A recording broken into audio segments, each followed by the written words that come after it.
Hey guys, and welcome back to Top Cheddar Sports. It is Tuesday, I'm Spencer, and today we are talking about the Western Conference. If you watched Brett's video on the NBA last week, you know that we're basically giving our final predictions on the conferences that we covered.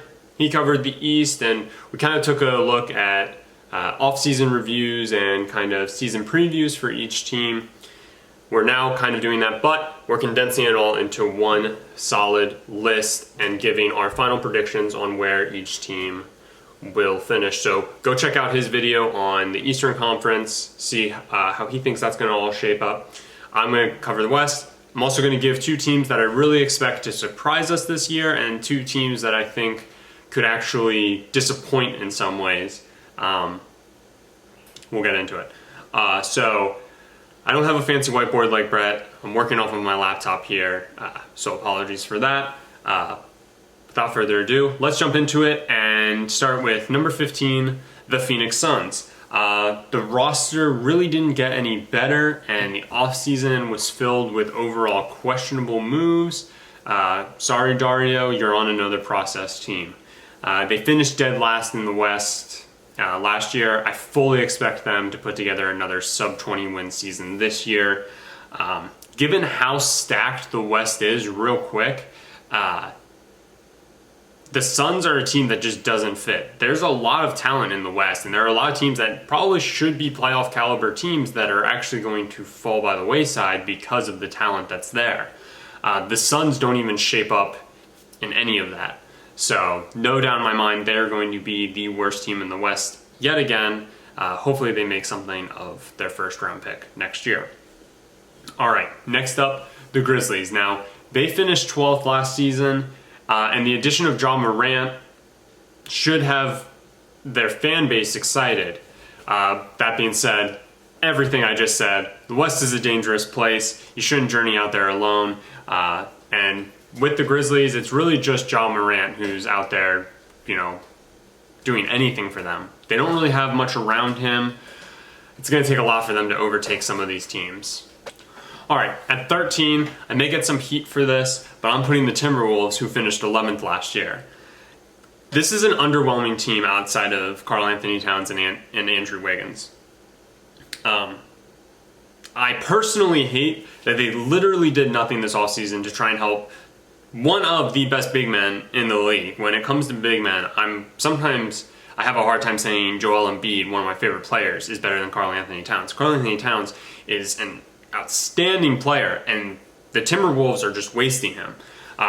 Hopefully they realize after failing to make the playoffs again, and hopefully they aren't even close this year, and they're forced to try and make some sort of move to get more talent around Karl Anthony Towns, or do us all a favor, move Karl Anthony Towns to where there is talent.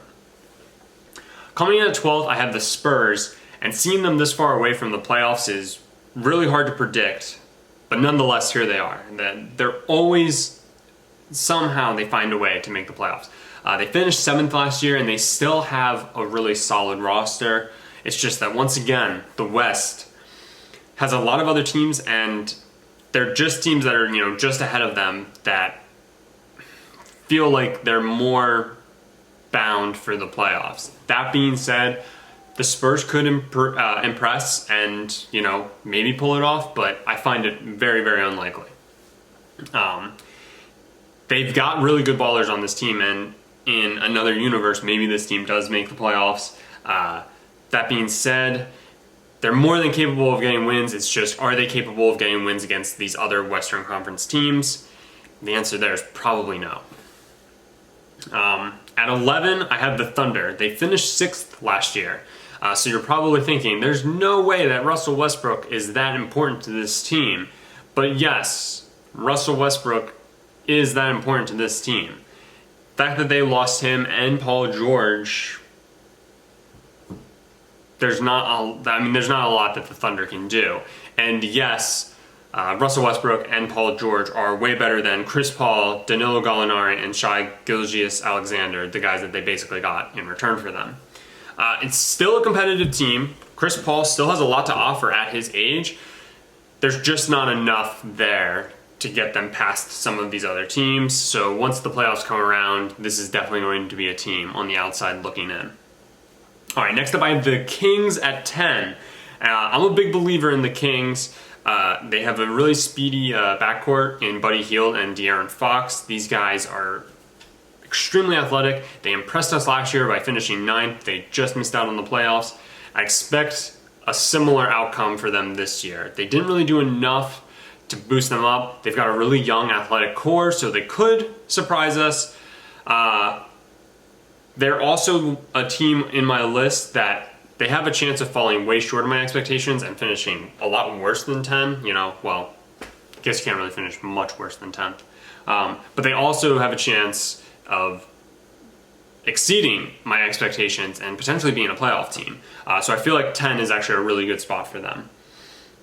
And like I said, I'll touch on them more in a bit. At 9, I've got the Blazers, and this is again another situation where people may be surprised by this choice. They finished 3rd last year. Outside of Damian Lillard and CJ McCollum, I'm kind of left wondering who's going to score on this team and be able to take over a game at a split second. Obviously, Damian Lillard is that type of guy, but there's not enough other people around him that he's got a supporting cast to help him win these games.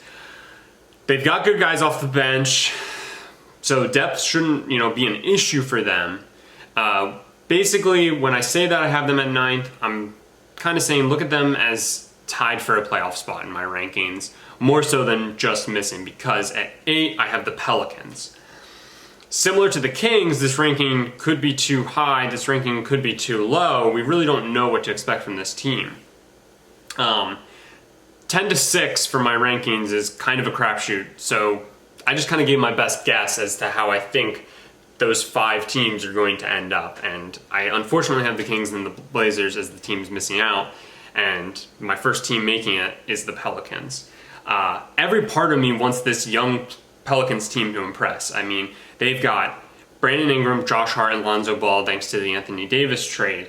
They then add in the hype of Zion and their other draftee Jackson Hayes to go along with veterans JJ Redick, Derek Favors, and Drew Holiday. That's a legit roster. I mean, that's a legit 8 guys right there, and that's not to say the other guys they have rounding out that roster. It's going to be a really, really good team. It's going to be a question of how does this team mesh together right away. If they get off to a slow start, that could be the deciding factor as to them making the playoffs or not. At 7, I have the Jazz. So again, this could be a team that could just miss out on the playoffs, but I have them at 7, and that's because they got better and they fell in my standings. They finished last year 5th, and getting better, they're now 7th. They added Mike Conley, so they have a top 5 backcourt in the NBA. Potentially, if it weren't for the Rockets, and the Warriors, potentially the best backcourt in the NBA. Mike Conley and Donovan Mitchell, those guys should mesh really, really well together. Beyond that, they've got Rudy Gobert, who year in and year out is one of the best defensive players in the league. The one area of concern I have for the Jazz is their depth. They do have a couple of role players, though, who I think can help them get the job done when called upon. All right. At 6, I have the Mavericks, and this could be my loftiest prediction, but entertain me for a second. Close your eyes. I'll do it too. And now just picture the Latvian unicorn, Kristaps Porzingis, and Luka Doncic, the happiest guy we've ever seen play basketball. Yeah, there's reason for excitement with those two. They should mesh really, really well together. Both of them can dominate a basketball court by themselves. Doncic obviously did it last year. Mavericks still sucked, but he showed that he can ball out. With them, you've got Tim Hardaway Jr. and other great role players, top to bottom. You got guys like Seth Curry on there. They should be considered a huge threat to make that leap from 14th last year to a playoff team. All right, now the next 5, similar to the last 5, can probably almost be reordered in just about any way. But again, I'm giving it my best guess, and I'll give you my reasons. All right, so at 5, I have the Warriors. Now stop, take a deep breath. It's gonna be okay. I know what you're thinking, Spencer. The Warriors, year in and year out, prove that they can be a number 1 seed, even with injury issues and everything like that. Just listen. First, they bring in D'Angelo Russell to essentially replace Kevin Durant. However, Russell is actually replacing Klay Thompson because Thompson is going to be out for at least half a year. So you replace 2 All-Stars, bona fide All-Stars, with an All-Star. I don't think Russell is as good as Kevin Durant, and I don't think that's a stretch to say. I also don't think he's as good as Klay Thompson, and I'm also not sure how he's going to play with Steph Curry. These are things you have to take into account. Klay Thompson and Steph Curry have a great repertoire together. But D'Angelo Russell and Steph are kind of similar in a lot of ways. You have to wonder how they're going to perform together. No matter what, losing 2 All-Stars and only being able to bring back in, a guy who's kind of an All-Star, it's, year in and year out, could be argued, and still being able to finish 5th in the West is a feat that is pretty awesome, and one that we should definitely expect the Warriors to be able to pull off. At 4, I have the Lakers. I know, how could I? They have LeBron James, and when they traded for Anthony Davis, they won the offseason right then and there. It didn't matter what happened next. Don't get me wrong, a big 3 of LeBron James, Anthony Davis, and Jared Dudley, meant to say Kyle Kuzma, is bound to give some teams a scare, but this is the West. And I've been saying it this entire time. There's a lot to be scared of in the West, and the teams that I have ranked ahead of them, in my opinion, are scarier. When it was Boogie, the boogeyman, if you will, reason to be scared, that was a pun. Sorry. When it was him lining up at center, yeah, there was legit reason to think that, LeBron James, along with Anthony Davis, who's now reunited with Boogie, those 2 played amazing in New Orleans together. There was reason for, people to think that the Lakers, were a legit chance. They had a legit chance of winning the West. But now that Boogie is most likely going to be out for, tore his Achilles, Dwight Howard is the guy they're going to call upon, and I'm left wondering how good he can truly be. They did a great thing by surrounding Anthony Davis and LeBron James with a bunch of shooters. Maybe that's enough for them to win the West. Maybe it's just enough for them to have home court advantage in the first round. I don't know. No matter what, I think they've got a much better finish in line instead of 10th place. I think they will be a playoff team. And as I said, I do see them having home court for the first round. At 3, I have the other LA team, the Clippers. Clippers are loaded with depth, and that's what got them to the playoffs last year. Add Kawhi Leonard and Paul George to that without losing any depth. Yeah, there's a lot to be excited about.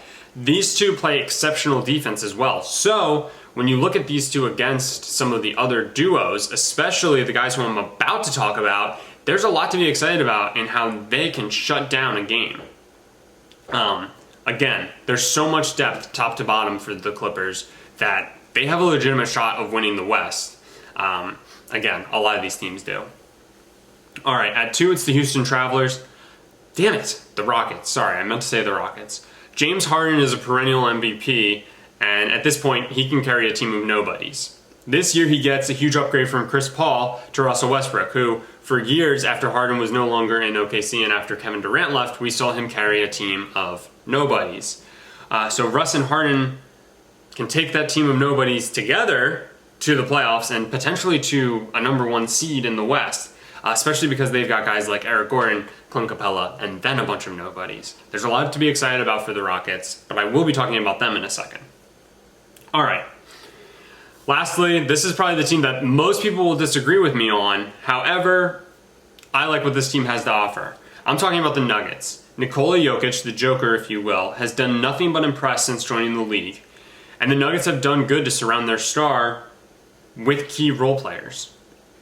What I like to think about with the Nuggets and their depth is what could have been for the Celtics last year. Now, the Celtics had a bit more star power, but having Paul Millsap, Jamal Murray, Will Barton, you may be wondering, how is this team destined for first place? But then it's off the bench. You've got Michael Porter Jr., Malik Beasley, Jeremy Grant. There's more guys too. Guys who can score, guys who can come in and just play good defense. Athletic, fairly young guys who coming off the bench can provide a spark. Now, a lot of teams should look to do this with a star, you know? The Timberwolves, for example. The Nuggets have done it right. They were the number 2 team last year, and there's no reason to doubt them as a legitimate contender for the number 1 seed in the West. So to break that all down, I'll go from now first to worst. So I've got the Nuggets who finished 2nd last year, followed by the Rockets who finished 4th, Clippers who finished 8th, Lakers who finished 10th, Warriors who finished 1st, Mavericks who finished 14th, Jazz who finished 5th, and then the Pelicans who finished 13th as the playoff teams. And then rounding out, the Blazers who finished 3rd, the Kings who finished 9th, Thunder who finished 6th, Spurs that finished 7th, Timberwolves that finished 11th, Grizzlies that finished 12th, and the Suns that finished dead last. So a couple of things just to quickly point out. You've got the Pelicans jumping from 13 to 8 and the Mavericks jumping from 14 to 6, Lakers from 10 to 4, and Clippers from 8 to 3. Those are pretty big jumps. One of them jumps already as a playoff team, but the rest were not playoff teams to top 5 or, you know, nowhere near the playoffs to now, legitimate playoff contenders. Then you see teams like the Thunder and the Spurs that kind of slip. Even the Blazers, I see them as on the fringe. So that was a team that had home court in the first round. I now see them slipping to maybe not even in the playoffs at all. All right.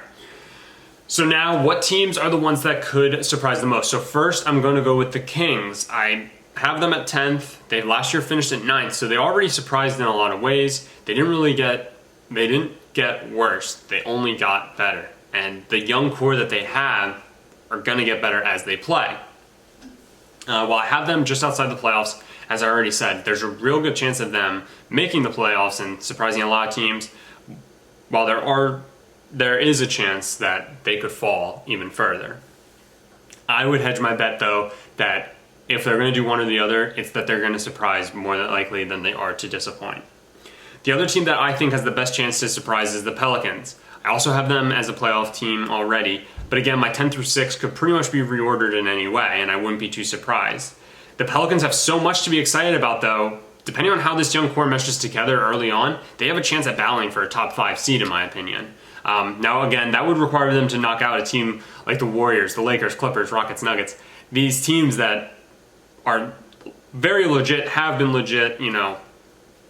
It's kind of hard to count out, you know, LeBron James, even though the Lakers didn't make the playoffs last year.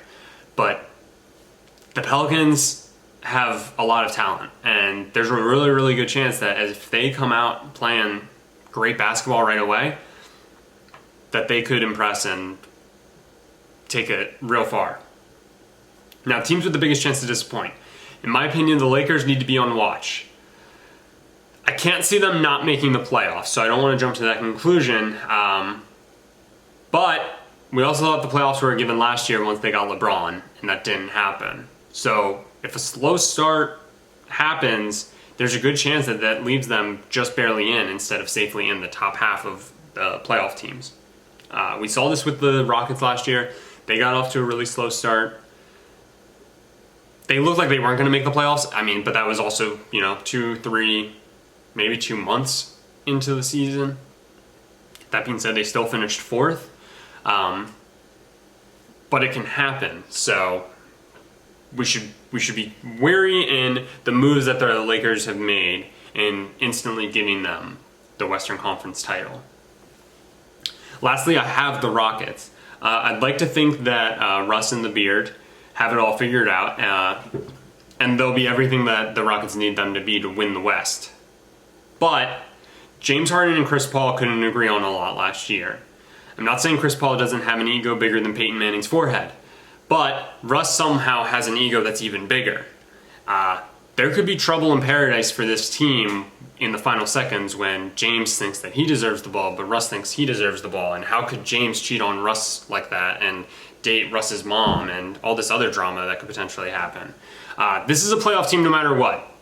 This is probably a top half team no matter what. It's kind of hard to see them not in the top half. But they could get in their own way, and some of these other teams could reap the benefits, because again, the West is going to be a huge challenge in the top. So they could potentially mess things up for themselves. So that'll do it for the Western Conference. That'll do it for my rankings. Let me know what you think down in the comments. Is there anybody I left out who didn't get enough love? Is there a team that you felt I maybe ranked a little too high? Maybe the Kings, maybe the Nuggets. Let me know what you think. But that's how I have it for now, and we'll see how it ends up in the end of the season. Be sure to let me know what you think overall of the rankings. Tune in tomorrow where Brett will discuss some hockey, and I will be back with you guys next week.